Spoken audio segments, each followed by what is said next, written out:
Everyone, this is Archita and welcome to my YouTube channel concepts. इस वीडियो में हम डिस्कस करेंगे गैस क्रोमेटोग्राफी के बारे में।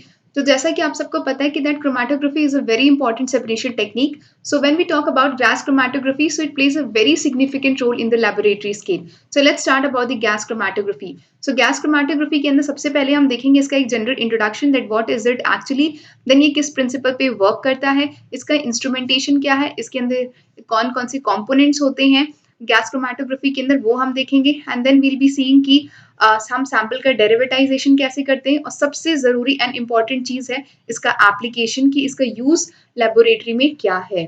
सो let's start the gas chromatography. So जब गैस क्रोमेटोग्राफी की बात करेंगे, so it is basically use to separate the gaseous components. जो भी आपके कंपोनेंट्स गैसेस इन नेचर होते हैं, इसके सेपरेशन के लिए गैस क्रोमेटोग्राफी का यूज किया जाता है, as the name suggest. And gas chromatography is of two types. इसमें आता है गैस सॉलिड क्रोमेटोग्राफी, जिसके बारे में हम देखेंगे, एंड गैस लिक्विड क्रोमेटोग्राफी, जिसके अराउंड ये पूरा लेक्चर होगा। सो गैस सॉलिड क्रोमेटोग्राफी और गैस लिक्विड क्रोमेटोग्राफी, ये जो दोनों टाइप्स हैं, ये किस एक्चुअली बेसिस पे हैं। जो आपका स्टेशनरी फेज होगा, वो अगर सॉलिड होगा, तो in that case we'll say that it's a GSC, and if the stationary phase is liquid in nature, then we'll be say that it's GLC. और जो आपका मोबाइल फेज होगा, it will be obviously gases in nature. And when you say who's the father of gas chromatography, it's the John Porter Martin, who is also a Nobel Prize winner. So it's like a general introduction about the gas chromatography. Now will see कि ये किस principal पे work करता है। So very simple, जो gas chromatography है, it is based upon the principle of partition coefficients. So partitioning of what? Partitioning of the volatile compounds. जो भी कंपोनेंट्स या गैसेस कंपोनेंट्स को हम सेपरेट आउट करना चाहते हैं, या जिसको ऑब्टेन करना चाहते हैं, उसके पार्टीशन कोफिशिएंट के बेसिस पे गैस क्रोमेटोग्राफी क्या करता है? वर्क करता है। अब पार्टीशन कोफिशिएंट की अगर हम बात करें, so partition coefficient is, as you all know, कि पार्टीशन कोफिशिएंट्स क्या होते हैं। Partition coefficient is nothing but the concentration of solute in phase A to the concentration of solute in phase B. Let me write it down over here कि partition coefficient का को हम define कैसे करेंगे। It is like the concentration of solute in phase A and concentration of solute in phase B. So दो phases के बीच में जो डिस्ट्रीब्यूशन होता है सोल्यूट का, उसको हम बोलते हैं partition coefficient. It is also known as distribution coefficient. इसमें जो भी कंपोनेंट्स का जो पार्टीशनिंग होगा, वो किसके किसके बेसिस में होगा? Obviously between the two phases, which is the mobile phase and the stationary phase. Now आप किस कंपाउंड्स का सेपरेशन कर सकते हैं, एनालिसिस कर सकते हैं गैस क्रोमेटोग्राफी के अंदर। सबसे पहले जो भी आपका कंपोनेंट हो, it should B volatile in nature and it should B thermostable. Thermostable का मतलब है कि जब भी कोई भी टेम्परेचर में ऑल्टरेशन हो, तो इसका मतलब ये ना हो कि जो भी आपका कंपोनेंट है वो डिस्ट्रक्ट हो जाए, या वो डिस्ट्रक्टिव इन नेचर हो। In that case, the component should be thermostable. As it is written over here, कि जो गैस क्रोमेटोग्राफी के अंदर जो भी कंपोनेंट्स हैं, it is like separated on the basis of the partition coefficient. तो principal भी यहाँ तक क्लियर हो गया। अगर अब तक आपने चैनल को सब्सक्राइब नहीं किया, देन फटाफट से जाके चैनल को सब्सक्राइब कर दीजिए, and also hit the like button, so that it helps me to create such contents for you guys. And yes, do share it with all your friends. And चलिए शुरू करते हैं इंस्ट्रूमेंटेशन के बारे में। इंस्ट्रूमेंटेशन में सबसे पहले हम देखते हैं कैरियर गैसेस के बारे में, कि सबसे पहले इंस्ट्रूमेंटेशन क्या होता है। इंस्ट्रूमेंटेशन वो होता है कि कोई भी आपका टेक्निक है, उसके अंदर उस टेक्निक के कौन कौन से कंपोनेंट्स होते हैं, वो हम देखते हैं इंस्ट्रूमेंटेशन के अंदर। तो इसके अंदर आता है carrier gas, then we have the flow regulators और फ्लो मीटर्स, जो कैरियर गैस के फ्लो को मेंटेन करता है या रेगुलेट करता है। Then we have the injection devices, जो सैंपल को इंट्रोड्यूस करता है कॉलम के अंदर। And then we have the columns, temperature control device, जो टेम्परेचर को स्टेबल रखता है। And then we have the detector which detects, and then we have the recorders and integrators. Just let me draw it for you people. सबसे पहले यहाँ पे है, we have the carrier gas. This is the like the carrier gas. यहाँ पे आपका mobile phase या carrier gas present होता है। And then through the flow meters, यहाँ पे एक फ्लो मीटर प्रेजेंट होता है, जो क्या करता है, इस कैरियर गैस के मूवमेंट के फ्लो को रेगुलेट करता है विद इन दी कॉलम। यहाँ पे है आपका thermostatically controlled oven, and then you have the column, and then you have the column. ये आपका column है, and ये जस्ट एक रफली डायग्राम मैंने यहाँ पे ड्रॉ किया है in order just to make you understand कि ये क्या है। सबसे पहले यहाँ पे हमारे पास में कैरियर गैस। अब हम कैरियर गैस के अंदर क्या क्या ले सकते हैं ये हम आगे चल के देखेंगे कि कैरियर गैस और मोबाइल फेज हमारा सबसे पहले ये। फिर यहाँ पे होता है फ्लो रेगुलेटर्स या flow meters. Flow regulators and flow meters के अंदर आ सकते हैं सोप बबल मीटर या रोटा मीटर्स का यूज कर सकते हैं। एंड देन यहाँ पे हम सैंपल को इंट्रोड्यूस करते हैं थ्रू दी इंजेक्शन डिवाइसेस। यहाँ पे हम सैंपल को इंट्रोड्यूस करते हैं and this is the column. ये क्रोमेटोग्राफिक कॉलम है and this is the thermostatically controlled oven. यहाँ पे जो टेम्परेचर ये क्या करेगा, मेंटेन करेगा। And then here you have the detector. Detector detect करता है कि कौन कौन से एनालाइट इल्यूट आउट हुए हैं। And then you have the amplifier, and then you also have the recorders and integrators.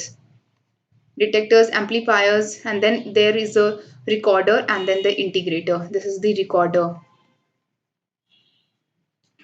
और integrate and then integrators. So सबसे पहले अगर मैं आपको बता दूं just to make you understand कि actually में ये गैस क्रोमेटोग्राफी का इंस्ट्रूमेंटेशन क्या है। सो फर्स्टली यहाँ पे क्या है, एक कैरियर गैस है। कैरियर गैस का एक टैंक है जिसके अंदर कैरियर गैस जैसे कि आर्गन प्रेजेंट है। एंड देन यहाँ पे फ्लो मीटर्स हैं। फ्लो मीटर्स इसके फ्लो को रेगुलेट करेंगे। एंड देन यहाँ पे सैंपल इंजेक्शन डिवाइसेस होते हैं सैंपल को इंजेक्ट करने के लिए। And then it is introduced into the column. And यहाँ पे एक टेम्परेचर कंट्रोल्ड डिवाइस है, ओवन है जो टेम्परेचर को मेंटेन करता है। And then detector is present जो डिटेक्ट करता है। डिटेक्टर्स में आपके हो सकते हैं flame ionization detector, mass spectrometer detector, katharometer. And then ये डिटेक्टर डिटेक्ट करेगा and then the data is been amplified. And then recorder क्या करेगा, उसको रिकॉर्ड करेगा और इंटीग्रेट करेगा। सो जो भी हमें क्या बोलते हैं, हमें क्रोमेटोग्राफिक के पीक्स भी मिलते हैं। जो भी हमें डेटा ऑब्टेन होगा it is in the form of a chromatographic peak के फॉर्म में हमें डेटा ऑब्टेन होता है जो हम स्टैंडर्ड जो भी हमारा कंपोनेंट है उससे कंपेयर करते हैं। So this is the picture of the gas chromatography की लैब में एक्चुअली में गैस क्रोमेटोग्राफी कैसे दिखता है। So here you have the mass detector and then यहाँ पे ऑटो सैम्पलर है, कैरियर गैस का एक टैंक है यहाँ पे। So just for you guys to understand कि actually में ये instrumentation कैसे होती है, this picture will give you a clear idea. Now moving ahead to the individual components, अब हम एक एक components को देखेंगे कि क्या क्या चीजें हैं, कैसे कैसे होती हैं। So जब बात करेंगे कैरियर गैस की, so उसके अंदर आता है हीलियम, आर्गन, नाइट्रोजन। और जो कैरियर गैस है as you always know, you should know कि it should be chemically inert. ये inert होना चाहिए so that it does not react with the sample and the stationary phase. And अगर packed column है तो जो mobile phase या carrier gas की जो वेलोसिटी होगी it will be around 25 to 150 ml per minute। And if it is a capillary column so जो flow rate होगा it should be around 1 to 25 ml per minute। So just guys note it down. Now talking about the flow regulators and flow meters. So flow regulators and flow metres का काम मैंने आपको पहले ही बता दिया कि ये जो भी आपका कैरियर गैस है उसको एक यूनिफॉर्म प्रेशर और या फ्लो रेट पे डिलीवर करता है। इसमें दो टाइप्स देखने को मिलते हैं, the first is the rotor meter and the second is the soap bubble meter. Now we have the injection device at this third point. So injection device अगर आपका डिपेंड करता है कि किस तरह का सैंपल आप इंट्रोड्यूस करना चाहते हैं। तो अगर आपका सैंपल लिक्विड है, लिक्विड इन नेचर है, तो आप उसको सिंपली हाइपोडर्मिक सिरिंज के थ्रू इंट्रोड्यूस कर सकते हैं। अगर सैंपल सॉलिड इन नेचर है तो आप उसको क्या करेंगे, सबसे पहले उसको वॉलेटाइल लिक्विड में डिसॉल्व कर सकते हैं, फिर आप उसको इंट्रोड्यूस कर सकते हैं। और या तो अगर आप उस सॉलिड सैंपल को लिक्विफाई कर सकते हैं करके आप उसको डायरेक्टली भी इंट्रोड्यूस कर सकते हैं। अगर सैंपल आपका गैसेस इन नेचर है तो आप उसको simply special gas sampling valves के थ्रू आप उसको कैरियर गैस के स्ट्रीम में इंट्रोड्यूस कर सकते हैं। So here is the depiction that how you actually inject the sample. Now the most important or heart of the gases chromatography is its column. So column is the most important part of gas chromatography. In fact, it's the most important part of all the types of chromatography which involves column. So now column का भी एक अपना selection criteria होता है कि आप किस तरह के कंपोनेंट्स को सेपरेट आउट करना चाहते हैं, उसके बेसिस पे कॉलम का सिलेक्शन हम करते हैं। सबसे पहले अगर आपको हायर रेजोल्यूशन चाहिए किसी भी कंपोनेंट्स का, सो इन दैट केस जो कॉलम का जो लेंथ होगा it will B long and जो इंटरनल डायमीटर होगा वो थिन होगा। बट अगर आपको बहुत ऐसा कोई कंपोनेंट का सेपरेशन करना है जिसमें बहुत ही शॉर्टर टाइम रिक्वायर्ड है, so in that case you can simply employ the column with short length और थिक इंटरनल डायमीटर। अगर आपको एनालिटिकल ऑब्जेक्टिव है कि अगर आपको लो वॉल्यूम कंपोनेंट्स का सेपरेशन या एनालिसिस करना है, so in that case you can employ the column with long length and thick coating and coating thickness, and then अगर आपको हाई बॉइलिंग पॉइंट्स का कंपाउंड सेपरेट आउट करना है, so in that case you can employ the column with short length and thin coating. So this is like the किस टाइप की आपकी coating और उसके लेंथ के बेसिस पे आपको कैसे सिलेक्शन करना है जब आप कंपोनेंट्स का सेपरेशन करते हैं। तो ऑल्सो जो जब कॉलम्स की बात करेंगे, सो कॉलम्स आपके टू टाइप्स के होते हैं। The first is the packed column and the second is the capillary column. Remember dear students की कॉलम्स कितने टाइप्स के होते हैं? टू टाइप्स के होते हैं। अब हम इंडिविजुअली देखेंगे दोनों कॉलम्स को कि इसमें इसकी कैरेक्टरिस्टिक्स क्या क्या हैं। तो जब बात करते हैं पैक्ड कॉलम्स की, तो packed columns can be made up of glass, it can also be made up of stainless steel या कॉपर का हो सकता है, एल्यूमिनियम का हो सकता है। बस जो हमें ध्यान रखने वाली चीज है वहां पे है इसका लेंथ और इंटरनल डायमीटर। तो अगर पैक्ड कॉलम की बात करेंगे तो इसका जो लेंथ होता है it is around 1 to 3 meters in length. Remember dear students की जो पैक्ड कॉलम का जो लेंथ होगा वो 1 to 3 मीटर्स इन लेंथ होता है, और जो इंटरनल डायमीटर होता है इसका it is 2 to 4 millimetre internal diameter. And जो ये कॉलम है इसकी जो अगर हम पैकिंग करेंगे तो इसमें जो सॉलिड सपोर्ट है उसका डायमीटर होना चाहिए 37 to 44 micrometer to 250 to 354 micrometer के अराउंड होना चाहिए। बट इसमें जो ध्यान रखने वाली चीज है कि वो है कि पैक्ड कॉलम्स का जो लेंथ और इंटरनल डायमीटर आपको याद होना चाहिए। And this is the packed column. Now we have on the second is the capillary, जिसको हम ओपन ट्यूबुलर कॉलम भी बोलते हैं। So it is like made up of silica and is coated with a protective polymer. So इसका जो column का जो length होता है it is around 15 to 100 meter in length, और उसका जो इंटरनल डायमीटर होता है it is from 0.1 to 1 millimetre. अब बात करते हैं कैपिलरी कॉलम्स की। तो capillary columns is further classified into three broad types. The first is the wall coated open tubular column. Wall coated open tubular column, इसकी जो स्पेशलिटी वो ये है कि इसमें एक thin layer of stationary phase applied होता है and typically it is around 0.25 micrometre in thickness. जैसा कि आप सब देख सकते हैं कि यहाँ पे ये क्या है, this is the WCOT which is the wall coated open tubular column, जिसमें आपका कैपिलरी कॉलम है और इसके ऊपर क्या है, लिक्विड स्टेशनरी फेस अप्लाई किया गया है। And then you have the porous और लेयर और ओपन ट्यूबुलर कॉलम, जिसके अंदर आपने क्या किया है, एक पोरस सॉलिड सपोर्ट अप्लाई किया है, जैसे कि एल्यूमिना हो सकता है, सिलिका जेल हो सकता है, and it is like attached to the inner wall. And then you have the support coated open tubular column, जिसमें क्या है, porous solid support is along with the liquid stationary phase. So this is the example of the SCOT. So this is basically the three types of capillary columns. Now you have the temperature control devices, जिसके बारे में मैंने बताया था आपको कि जो भी आपका कॉलम है ये उसका टेम्परेचर क्या होना चाहिए, उसका मेंटेन होना चाहिए। So in that case you can employ two things. The first is the pre heaters, the second is the thermostatically controlled oven. So pre heaters as the name suggest कि ये क्या करेगा, ये सैंपल को convert करता है into the vapour form और उसको मिक्स कर देता है मोबाइल फेस के साथ में, ठीक है। And the second is the thermostatically controlled oven. इसमें क्या होता है, as you know that partition coefficient और सॉल्युबिलिटी सॉल्यूट की दोनों ही डिपेंड करती है टेम्परेचर के ऊपर। इन दैट केस टेम्परेचर का मेंटेनेंस बहुत ही ज्यादा इंपॉर्टेंट हो जाता है। So this can be maintain with the help of thermostatically controlled oven. अब बात करते हैं थर्मल कंडक्टिविटी डिटेक्टर्स की। तो थर्मल कंडक्टिविटी डिटेक्टर्स में आते हैं सबसे पहले कैथेरोमीटर्स। सो कैथेरोमीटर्स एज अ नेम सजेस्ट कि ये किस प्रिंसिपल पे वर्क करता है, it works on the principle of thermal conductivity difference between the carrier gas and that of the components. इसके अंदर आपके दो प्लेटिनम वायर्स होते हैं एंड जो उसमें एक वायर होता है it carries the pure carrier gas and जो दूसरा होता है इट कंटेन्स द एफ्लुएंट्स जिसके which passes through the column. I just hope that I am able to clear this कि ये थोड़ा सा लेंदी टॉपिक है। सो जस्ट आप इसको कनेक्ट करते हुए चलिएगा कि वो जो इंस्ट्रूमेंटेशन वाला डायग्राम मैंने आपको बताया था उसके थ्रू आप एक एक पॉइंट्स को समझते हुए चलिएगा। फिर एट लास्ट में आपको एक पूरा समराइज कर दूंगी which will give a exact picture कि आपको एग्जाम में इसको कैसे लिखना है। The second is the flame ionization detector. The flame ionization detector की अगर बात करेंगे so it is like most commonly used, but इसका जो नेचर की बात करें it is destructive because ये क्या करता है ये जो भी आपके कंपाउंड्स है उसको फ्लेम में बर्न कर देता है and then in that case उसके बाद में क्या होता है आयंस प्रोड्यूस आउट हो जाती हैं एंड इलेक्ट्रॉन्स जो इलेक्ट्रिसिटी को कंडक्ट करता है उस फ्लेम के through.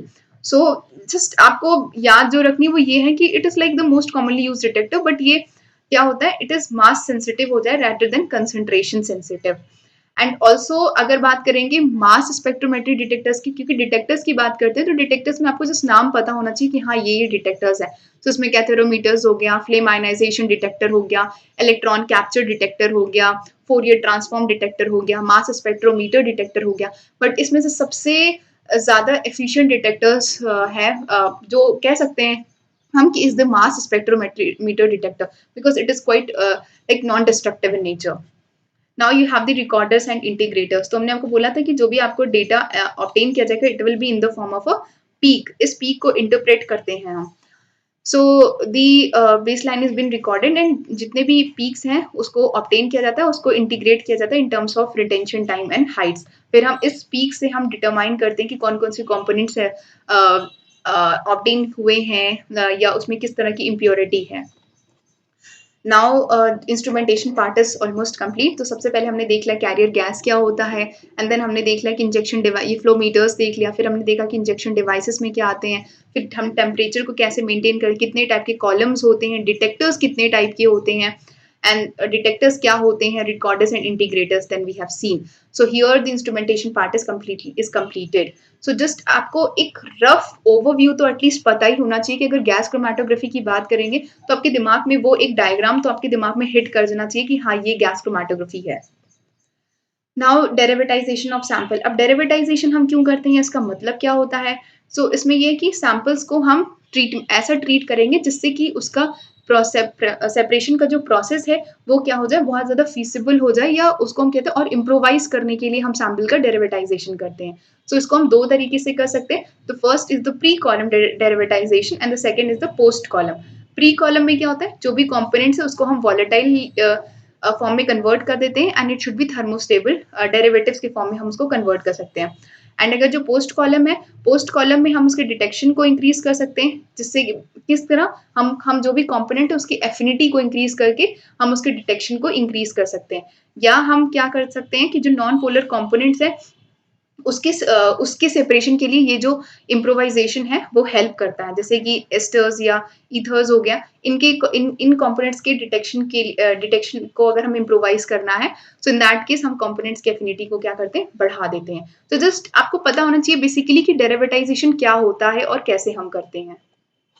Now the most important point की आपको पता होना चाहिए कि इसके एडवांटेजेस ओवर अदर क्या क्या हैं। So obviously it's very highly sensitive and इसका गुड रेजोल्यूशन होता है। सेपरेशन कैपेसिटी भी इसकी अच्छी खासी होती है, जिससे हम एक wide range of volatile compounds को सेपरेशन कर सकते हैं। Now the most important point, इसको मैं स्टार मार्क कर दे रही हूँ कि अगर इसको आप इंटीग्रेट कर सकते हैं मास स्पेक्ट्रोमीटर्स के थ्रू, जिसका हम यूज करते हैं which is use to determine the mass to charge ratio of the ions. तो किसी भी कंपोनेंट्स का मास टू चार्ज रेशियो अगर आपको जानना है तो in that case it can also be integrated with the mass spectrometer. So इसको हम गैस क्रोमेटोग्राफी मास स्पेक्ट्रोमीटर भी बोल सकते हैं, GCMS। सो गैस क्रोमेटोग्राफी को हम यूज कर सकते हैं सैंपल के एनालिसिस के लिए, बट ये क्या होता है, बहुत ही फास्टर टेक्निक है when you compare it with other. And इसमें बहुत सैंपल का जो अमाउंट है वो बहुत ही कम अमाउंट रिक्वायर्ड होता है एंड ये बेसिकली सिंपल है ऑपरेट करना। एंड ऑल्सो इसमें आप डेटा को इजीली एनालाइज कर सकते हैं। इसमें जो आपके रिजल्ट आती है वो हाईली एक्यूरेट होती है, प्रिसिशन भी अच्छी खासी होती है। एंड ऑल्सो जो भी ऑपरेटिंग पैरामीटर्स जैसे कि फ्लो रेट हो गया, टेम्परेचर हो गया, प्रेशर हो गया, इन सबको आप क्या करते हैं, ये अंडर कंट्रोलेबल है, इसको आप कंट्रोल कर सकते हैं। So these are the advantages of gas chromatography. Now talking about the disadvantages, obviously advantage की बात की तो डिसएडवांटेज भी देख ही लेंगे।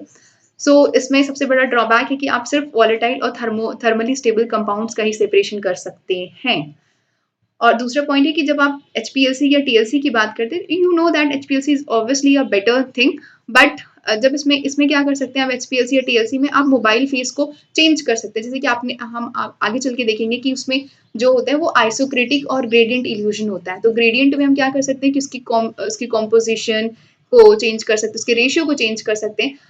बट जो प्रॉब्लम आता है गैस क्रोमेटोग्राफी के साथ में वो ये कि आप टेम्परेचर को चेंज कर सकते हैं, but you can not change the mobile face, because इसमें क्या होता है कॉन्स्टेंट फ्लो होता है कैरियर गैस का। सो this is the again a drawback. The third is that कि अगर आप हाइड्रोजन गैस को यूज करते हैं तो इट इज हाईली फ्लेमेबल, सो आपको एक चीज का ध्यान रखना है। So also the next point is that कि it is not possible to recover the individual components separately. So हर एक components को individually separate करना, it's like a quite tedious task to do with gas chromatography.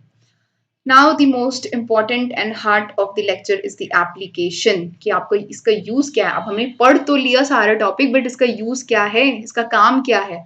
इसका काम है basically pharmaceutical industry and research में for the analytical purpose, and then इसका medical and forensic में भी यूज है। When we talk about the gas chromatography mass spectrometry, so it is used basically for the analysis of the body fluids, को हम analysis कर सकते हैं to detect the narcotics, alcohols या कोई भी ड्रग्स हो गए, जैसे एंटी कन्वर्जेंट्स हो गए, एनेस्थीसिया एनेस्थेटिक्स हो गए या हिप्नोटिक्स हो गए। सो इन दैट केस हम बॉडी फ्लूइड्स का एनालिसिस करते हैं कि कि कहीं ये चीज़ तो प्रेजेंट नहीं है या किसी ने इसका इंटेक तो नहीं किया। So in that case we can simply monitor it out. फिर एनवायरमेंटल केसेस में आप लैबोरेटरी या नेचुरल वाटर के कंपोनेंट्स को भी देख सकते हैं कि इसमें कौन कौन सी इम्प्योरिटीज़ है।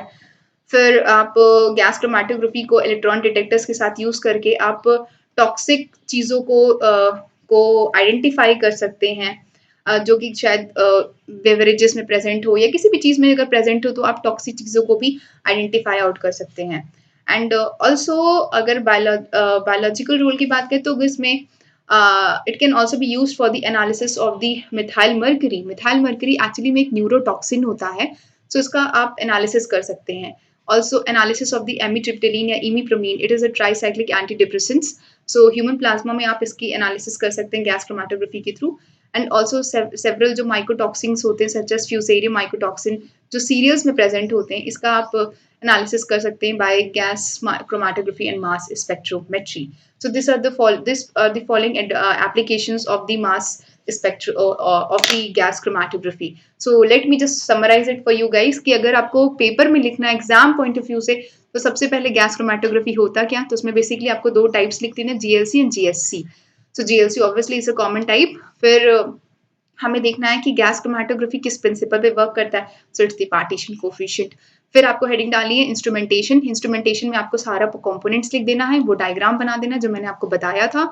एंड देन आप जस्ट पॉइंट एक एक पॉइंट आपको लिखते हुए चलना है कि अगर कैरियर गैस है तो कौन कौन सी कैरियर गैस हम यूज करते हैं। फिर फ्लोमीटर्स क्या होते हैं, कॉलम्स के बारे में आपको थोड़ा डिटेल में लिखना पड़ेगा कि कॉलम्स जैसे पैक्ड कॉलम्स हो गए या कैपिलरी कॉलम्स हो गए, इसके लेंथ और इंटरनल डायमीटर्स थोड़े आपको पता होने चाहिए। एंड देन डिटेक्टर्स में अगर आप नाम लिख देंगे तो इट्स सफिशिएंट। एंड फिर रिकॉर्डेंस इंटीग्रेटर्स की जस्ट नाम ही डाल दिया आपने। फिर आपने एडवांटेज में दो या तीन एडवांटेजेस डिसएडवांटेजेस आपने उसको याद रख लिया। And then important is the application, क्योंकि कई बार ऐसा होता है क्वेश्चन में शॉर्ट नोट पूछ रहा है add on the principle and applications of gas chromatography. So in that case आप कुछ ऐसी चीजें एग्जाम पॉइंट ऑफ व्यू से पूछ सकते हैं। So in that case, this is it for gas chromatography. I just hope that I'm able to clear this topic for you guys. And yes, if you find this video helpful, consider subscribing to my channel Concepts by Archita. मिलते हैं next video में, till then keep studying and take care.